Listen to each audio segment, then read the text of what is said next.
Всем привет! Привет, дорогие друзья! Это Ярослава, и это канал для тех, кто изучает русский язык. Сегодня у нас немного необычное видео, потому что вы видите, что я сейчас в кровати, потому что я болею. И я болею уже где-то 9 дней, и я подумала, что, может быть, кто-то из вас сейчас тоже болеет, или, может быть, вы потом будете болеть, и вам будет интересно узнать, как называются разные симптомы, как называются разные лекарства. И сейчас мы в таких походных условиях, но я надеюсь, что вы меня поймете. Я заболела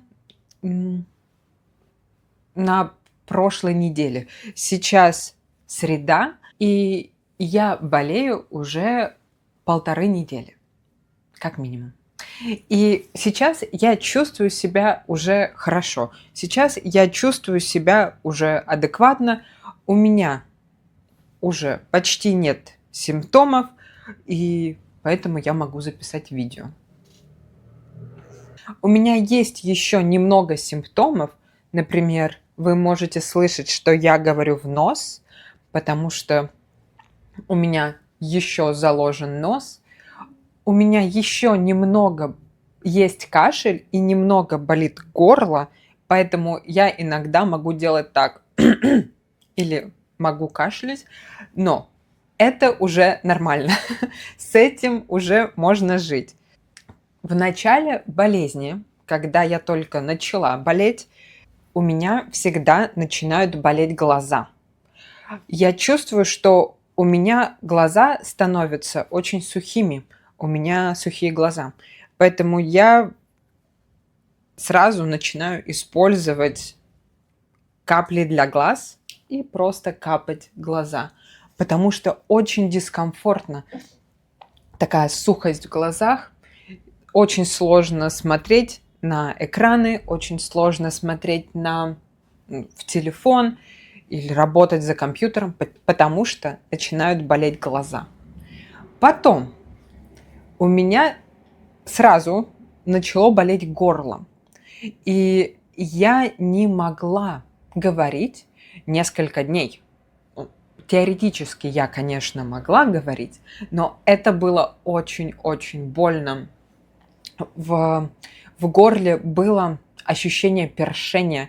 Мы говорим першение в горле, такой, знаете, как наждачка. Очень неприятно. И для этих случаев мы используем спрей для горла 2 раза в день. И в этом случае часто полощут горло. Вы делаете специальный раствор. Это вода, сода и соль. Мы все это перемешиваем и набираем воду в рот и начинаем полоскать горло. Так. Я думаю, вы меня понимаете. И я полоскала горло каждый день, не знаю, 5 раз, может быть, больше. И я пользовалась спреем для горла. И, конечно, я пила чай.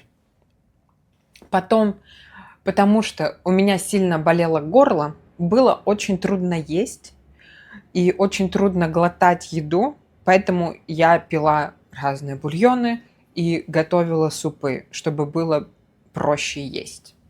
У меня здесь аптечка. Это аптечка, и я вам показываю. Потом, конечно, у меня был насморк. Чем мы пользуемся, когда у нас насморк? У меня есть это физиологический раствор, но по факту это просто вода с солью, и можно промывать нос, если у тебя заложен нос. И еще тоже есть такой спрей. Ну, по факту это такой же физиологический раствор, просто в другом флаконе, в другом формате. Что еще нужно, если у вас насморк? Конечно, салфетки, но я показываю сейчас просто такие салфетки. Когда я болела и когда у меня был сильный насморк, я пользовалась просто туалетной бумагой, потому что я использовала эту туалетную бумагу в промышленных масштабах, потому что у меня был не нос, а просто фабрика по производству соплей. Вот.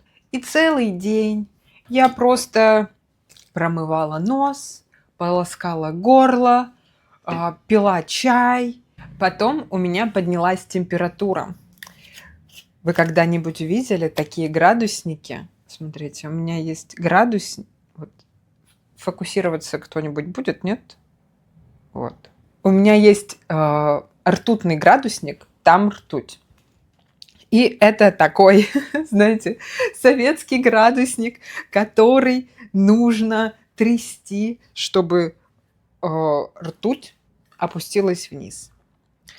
У меня поднялась температура до 38-38,5. И в этот момент я уже подумала, что, что-то это серьезное, что уже это что-то серьезное. И когда у меня были простые симптомы, когда у меня были симптомы простуды, першение в горле, заложенность носа, насморк, сухость в глазах, то, знаете, еще кажется, что все не так сложно. Кажется, что, это очень временно, что это сейчас пройдет, что завтра у меня горло станет лучше, что завтра у меня станет лучше нос. Но когда у меня поднялась температура до 38,5, я подумала, что все. Я больше не могла даже просто сидеть. Мне было очень сложно. И несколько дней я лежала в кровати и просто читала разные книжки. Я слушала разные подкасты на испанском. Я немного читала книжку на испанском. Просто потому что уже мозг не очень работает, но если что-то поставить на фон, если что-то включить в фоновом режиме, то я немного воспринимала испанский язык. И, конечно, я не могу не сказать вам, что если вы тоже, вдруг вы болеете, и вам нужно больше контента на русском языке, чтобы просто что-то слушать на фоне, у меня есть библиотека Learn Russian with News, где собраны все видео Learn Russian with News, которые есть на моем канале, с рабочими листами. И там же есть бонусные видео и бонусные рабочие листы, которых нет на канале. Это не подписка. Вы один раз покупаете доступ, и у вас есть доступ к этой библиотеке навсегда. И еще у меня есть годовая программа для изучающих русский язык среднего и высокого уровня. Там есть 12 больших вебинаров. Каждый вебинар по 1,5 часа. Час 20, час 30. Поэтому, если вы болеете, то это просто идеально. Можно лежать и слушать вебинары. Это все, что я хотела сказать. Кажется, да. Давайте продолжим. За время своей болезни я прочитала книжку Джона Скальци, которая называется «Люди в красном». На русский язык есть 2 перевода: «Люди в красном» и «Краснорубашечники». И если вам нравится научная фантастика, такая простая научная фантастика, несерьезная, то я могу посоветовать эту книгу. Там очень интересный сюжет. Когда вы начинаете читать эту книгу, вы думаете, почему все говорят просто максимально примитивно. Почему все говорят так странно? Почему персонажи в книге говорят так странно? А потом мы понимаем, что эта книга, эти персонажи — герои дешевого телесериала, герои дешевого научно-фантастического сериала. Знаете, как Star Trek, но хуже. Плохая версия Стартрека. И главные герои этого романа начинают понимать, что они находятся в телесериале. И им нужно как-то спасти себя, потому что это плохой научно-фантастический сериал. Там много людей умирают в самых странных, глупых ситуациях. И они пытаются этот сериал закончить. Это очень смешная книжка, без претензий, знаете. Автор не думает, что он пишет вторую «Игру престолов» или «Властелина колец». Он просто хорошо проводит время. Так вот, я отвлеклась. Я болела, и у меня была высокая температура. И да, я пила парацетамол и надеялась на лучшее. Я надеялась на лучшее, но стало хуже, потому что у меня начался кашель. И я думаю, что кашель – это самое ужасное. Особенно, если это сухой кашель. Когда ты кашляешь, но ты не можешь прокашляться, ты не можешь полностью закончить кашлять. И ты живешь в постоянном ощущении, ты живешь в постоянном ожидании, что ты снова будешь кашлять. Это было ужасно, и я очень долго засыпала, потому что я все время кашляла. И да, я не могла уснуть, потому что я просто кашляла.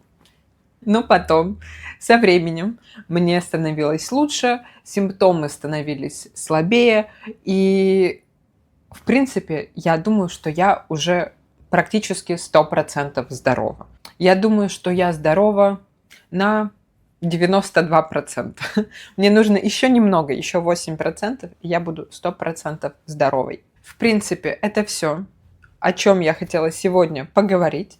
Я желаю вам крепкого здоровья, и я желаю, чтобы, неважно, что у вас сейчас весна или осень, как у нас осень, или вы смотрите это видео летом, зимой, я желаю, чтобы вам не нужны были никогда спреи для горла, капли для глаз, спреи от насморка и таблетки.